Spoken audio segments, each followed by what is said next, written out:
I am the owner of iBuy South Florida.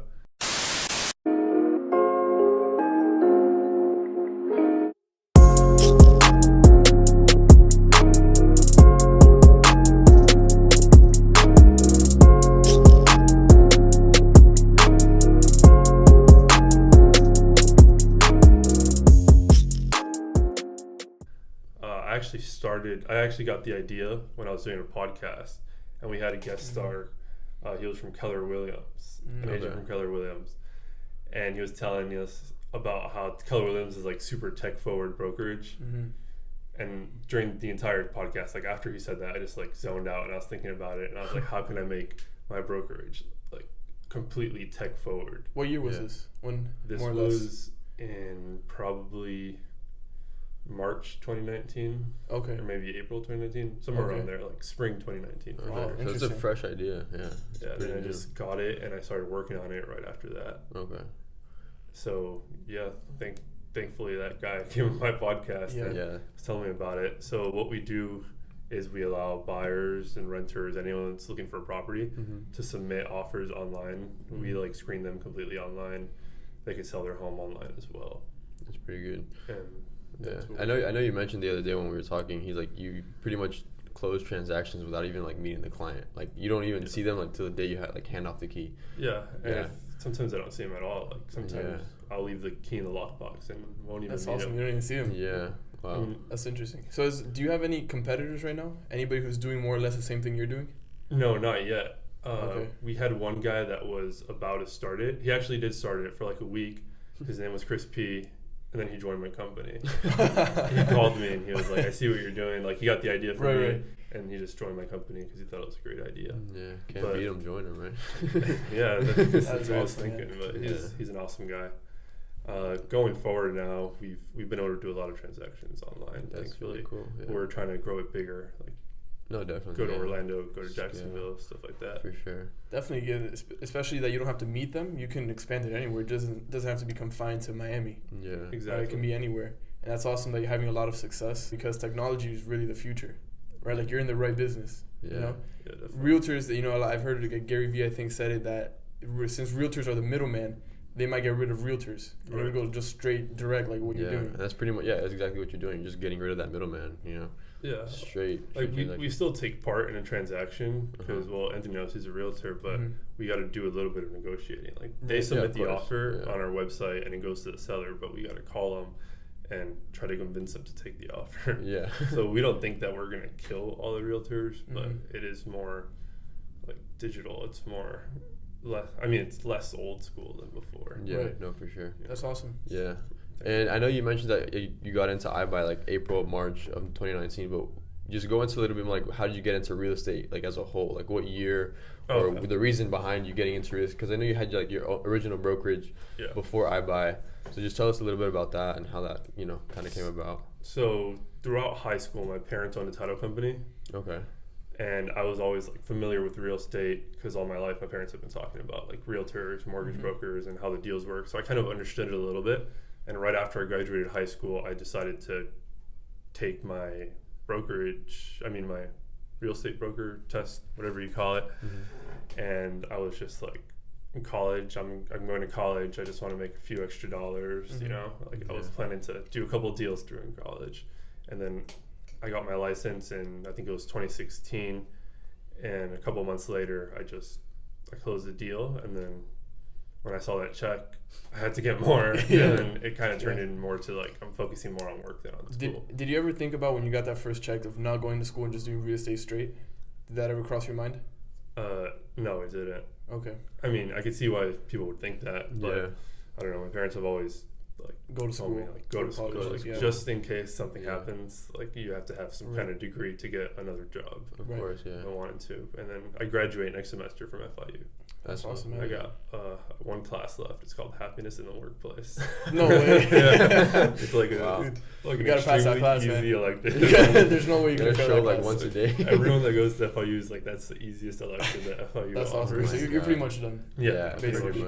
That's awesome. And switching the topic now a little bit, there's so many books, there's so many entrepreneurs that are young like us, 18, 19, 20, that are looking for tips to be successful. So I spend personally a lot of money on going to conferences, reading books, buying podcasts, stuff like that. What tips do you have for young entrepreneurs like us to be successful? Not only in real estate, but just in life in general. I mean, whatever they want to do, they should figure that out and then just do it, and like stop researching it so much. Like so many people that have an idea, like not just real estate, like any other business they want to start, they have an idea, then they research the crap out of it, and they end up finding out like 10 bad reasons why they shouldn't do it, and they don't end up doing anything because they're looking to do too many things at one time. Exactly. They should just get one idea and go at it with all they have, and just keep focusing on it. And then what I do personally is every Sunday, I did it last night, I make like an agenda for the week. Okay. So it says like Monday through Sunday, and I write down daily goals that I need to meet. Every and day. those daily goals equate to me meeting my weekly goals, and then my monthly goals, and then yearly goals, hopefully. Yeah. And that's what I do. And then I keep track of like money that comes in and out of the business and stuff. Yeah. So I try to stay organized on that side. Yeah, I totally agree, because I think a lot of people, like you said, they have a great idea, but they don't want to start it because it's not the right time. Right. And how I like to think about it, it's never the right time. Yeah. You just got to jump in the pool and do it, right? Yeah, and I think what you said was important too, like how you like every Sunday you kind of, because everyone looks at the big picture, you know, they want to see like, oh, what is it going to be like in 30 years? But people don't really focus on like, you know, the day-to-day agenda or like the day-to-day tasks that you need to meet, the grind in order to meet like the weekly goals and the monthly goals and then the yearly goals, you know? So I feel like that's another reason why, you know, entrepreneurs maybe don't get into business, or they don't even have that kind of mindset or that consistency to be on that daily grind and like kind of meet short-term goals, you know? So I think that's really cool that you do that. I mean, that's where it all starts, just meeting. I mean, you live day by day, you don't live 30 years in advance. Exactly, yeah. Like, there's no way you could reach goals without working them out day by day. And eventually, like, you start changing your goals, like, because you realize, I mean, I'm not going to make $1 million. So you're like, I can't put that as a goal. You got to put, like, attainable goals. Yeah. Yeah, be reasonable with yourself, yeah. And then the goals per day aren't, like, I need to make $100 by 10 a.m. Like, it's like, I got to reach out to 10 clients, or I need to email this person, or I need to follow up with this amount of people. Yeah, No, and thankfully your business iBuy has been really successful so far. It hasn't even hit a year yet. But what obstacles, if you had any, did you face while you started iBuy? Well, I started iBuy. I faced obstacles from bigger brokerages, like telling me like that won't work. And a lot of people told me that originally because I was doing a lot of social media. So like I would post stuff on Facebook. I was running a lot of money on Facebook ads, and like other brokers, like not even from Miami, sometimes would comment like awful idea, hate this. Wow. Like, obviously we got some love also, like people that thought it was cool and stuff. Yeah. But that was a big obstacle, just getting around them and like being like, okay, these guys just don't know what they're talking about. They don't get it. Yeah. Yeah, some people just don't see it. They don't see the I vision. always like to say, like, I've heard it all the time, like, when you're doing something big, like, you're always gonna have haters, you know? Like, there's always gonna be like someone trying to push you down, but that's when you know, like, that's a good sign. That's a good sign. You're on the right track. It's a good sign to see, because it's like if you're doing something big, something great, like, not everyone's gonna be like pat yourself on the back, you know? Yeah. So yeah, it's really cool. It's discouraging at times because I've felt the same way sometimes, but that's as long as you know been able to get around that, and you're always gonna have haters, bro. Yeah, I was telling Chris about that. Because at first we were like, damn, maybe this isn't a good idea.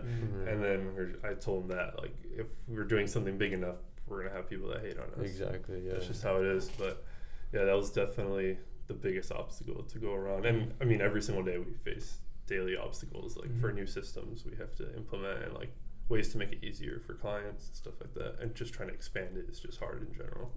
Yeah. I guess the hardest part is, just starting, you know? I think that's where most people struggle. Just taking that first step. I mean, you're on the right track. I mean, you've taken that first step. I mean, you've taken multiple steps after that, and now you're just kind of in that scaling process, you know? Yeah. So the sky's the limit, pretty much. Yeah. Yeah. So then going back to like a tip, just whatever you want to do, just start it, whatever it is. Yeah. And would you say to have a plan B or no? Or just okay? Good answer.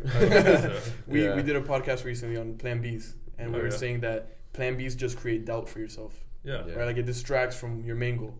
Exactly. Instead of going like 100% on your main goal, you're like, okay, if this doesn't work out, I have plan B, C, D, E, F, G. Yeah, that's exactly what you said. Yeah, pretty much. Good answer, man. You passed. Yeah. That's awesome.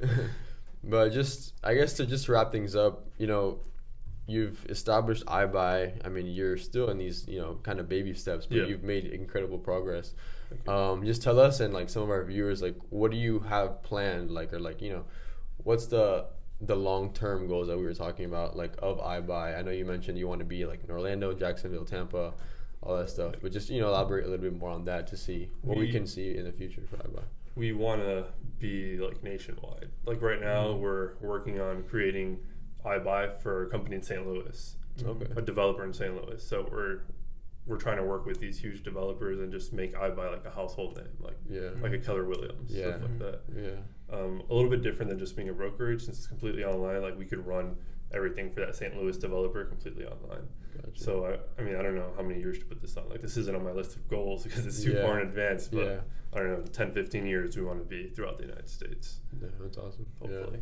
I see that. I can see that. Definitely, yeah. I can like definitely all these see like that. Zillows, rent.com. Like I definitely see iBuy being one of those, I think we add a little bit more value than Zillow. I mean, I don't really like Zillow. Zillow just they don't care about the consumer at all. Right. Yeah, exactly. It's that's what I've heard too much. It's like a bidding war between all the agents that are on there.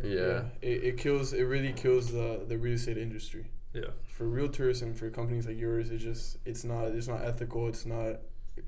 It's crazy. Yeah. It's literally just bidding wars between agents that are trying to get the same leads and paying like crazy amounts of money. Yeah.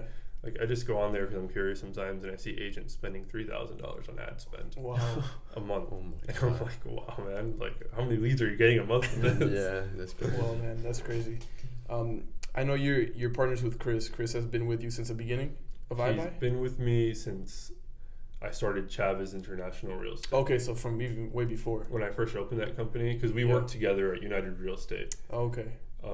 And then I met him there, and then I told him I'm making my own brokerage. It was originally Chavez International Real Estate, and he came over then.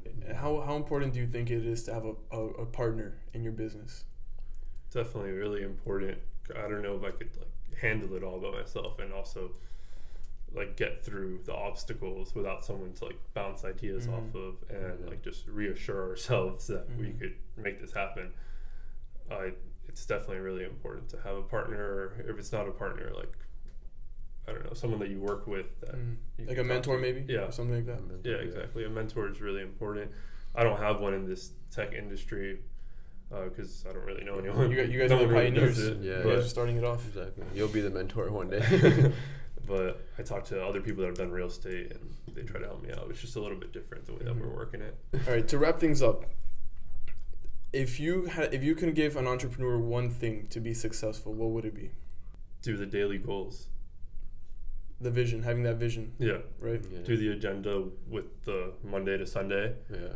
and write down your daily goals. And then on like a little corner, you want to write your weekly goals, monthly goals, and yearly goals. And that's, I think, the best way to attain anything, no matter what business you're in. Yeah. Just micromanage. Yeah, just do it like that every single day. You got to hit all these actions, and if you hit all those actions, then you're gonna get to your goals. If you don't hit them, then you're not gonna get to your goals. Yeah. And I check them off like every single time. Like today, one of my daily actions was to come on the podcast, Okay. so it was on there. Good, And check that one off. Checked up, yeah. Yeah. That's awesome. Yeah, definitely. I think seeing it is different than just thinking about it, having it in your head. Because Yeah. you lose it. Like when it's in your head, you lose it because you change. Like, Yeah. wait, did I say I wanted to hit this by this week? No, I meant next week. And then you start lying to yourself. Right. Because I was doing that like about a year ago. Like before I started doing it, so I only started doing this like a year ago. Yeah. And consistency is a big part of it too, because a lot of people will start it, they'll do it for like 2-3 days, and they're like, I could just remember it. Yeah. You know. Or they start putting it like on their notes. Like I do it like on an old school like notebook that you use like in high school. Handwritten. Yeah, like that. Because like I don't know, on your phone, like it's too easy to like backspace. I'm gonna finish this in 2 weeks, not 1 week. Right. Yeah. No, I like that better too. I'm really old fashioned. I like to write things down too. I have like a huge notebook in my desk too, and I always do that. But I think a lot of people with their phones, like, I'll just delete that one. They put like that cheat next on week. themselves. Yeah. Like, it's crazy. They cheat for themselves. Like, Exactly. It's the worst thing. That's awesome, man. So we appreciate you coming on the podcast. We wish you the best. iBuy is gonna blow up, no doubt, and we'll have you on soon. Thanks for having me. I hope your podcast is amazing. I'll be tuning in. Definitely.